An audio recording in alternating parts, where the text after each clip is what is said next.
I want to point out over and over again, I know so many people know him from his gambling stuff. He was a great sports talk radio guy, and he was great for this market. And on the subject of, you mentioned Angelo Cataldi in Philly, or like Howard Eskin's still doing a little bit. Yeah, Missinelli, and those guys are retiring now.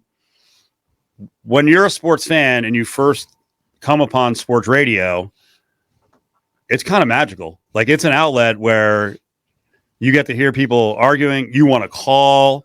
And for me, every time someone passes away in sports or in radio, like, it has you face your mortality a little bit. You're like, man, like, this doesn't go on forever. And every person in Las Vegas, many people in Las Vegas, you're transplants. So you came from a market where sports talk was starting to pick up in the 80s and then really blowing up in the 90s and going, 24/7 or 18 hours a day. Right. And everyone's got one of those people. Yeah, I think, to me, what I love about sports talk, what I love about the radio is everybody has their own inflection, their own style of genre. There's guys I loved growing up, like Glenn Macnow, who just retired from WIP. And he was like more of a intellectual type. He wasn't going to scream your head off type of thing, but he knew his stuff and he was great. Or a Ray Didinger. And I think sports talk radio became the same thing. So all these columnists like a Stephen A. Smith or an Angelo Cataldi, who had really good points of view, really good articulate perspectives on the page, they were able to translate that to the radio. And it was just during a time where sports talking, having big bombastic opinions and having a more of a performative quality to it, was different than the old heydays of Bob Grant in New York when you're a traditional radio man, which is one thing to it.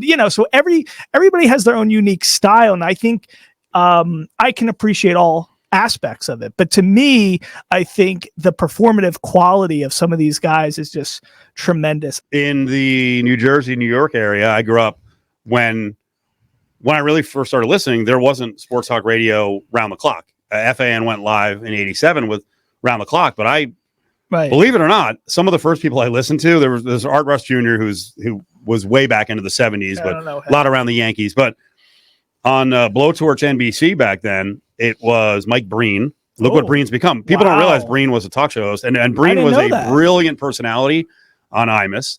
And then there's a guy, Dave Sims, who's done a lot of play-by-play in baseball. And Breen was on Imus? He was the morning sports talk or sports reporter. He would do the anchor, and he'd do funny bits, and his inflection and his delivery. Oh, comic genius. But that's who I first started listening to. And then Dave Sims, who's gone on to have a really good broadcast career. And then FAN came along, and I listened to all those people. And at that point, I already thought I could do it. Like, there's an arrogance about doing this and a cockiness. And you know what? For people in Las Vegas, Dave was around since the mid 90s. He was a brilliant handicapper. He was on a blowtorch at the time, Kadon, and he did a show down at the Stardust. I know 50,000 watts, went to all of California. I saw so many comments today about, hey, I lived in California. I used to listen. And, you had that year where you had a run of picks where you're hitting like 72%. And then he became, one of the anchors of sports talk radio, because Vegas really didn't go full sports talk until probably about 99, 2000, or 2001. And pretty much Dave was going to be on. And to me, the great mark of any of those guys, we mentioned all these dudes, right? You've made a mark if the listener, and even if you're a radio person, if something big happens and you're like, I got to hear what so-and-so has to say. And Cokin was that guy in Vegas. We'll take a break here.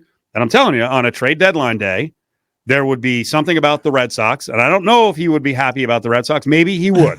Maybe he would. And what they did, they're a little tinkering now. And he probably would. They're not playing the big market baseball, but he'd have opinions on, what the Mariners are doing, what the Phillies maybe didn't do, what the Yankees didn't really do, what the Dodgers did. So rest in peace to Dave Cokin. We'll have a lot more talk about Dave with a lot of our guests over the course of the next week, but he passed away this morning at 71 years old.